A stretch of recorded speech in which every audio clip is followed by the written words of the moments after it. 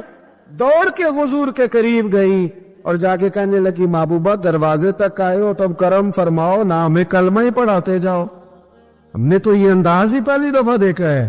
اور میرے بھائی سفارش ہم بھی کرتے ہیں پر یہاں بندہ تگڑا ہونا چاہیے اور یہاں ہمارا بڑا قریبی ہونا چاہیے، مسلمان سمجھ کر، عام آدمی سمجھ کر، رسول اللہ کا غلام سمجھ کر، اس کی شان پہچان کر تھوڑا تھوڑا آگے بڑھے۔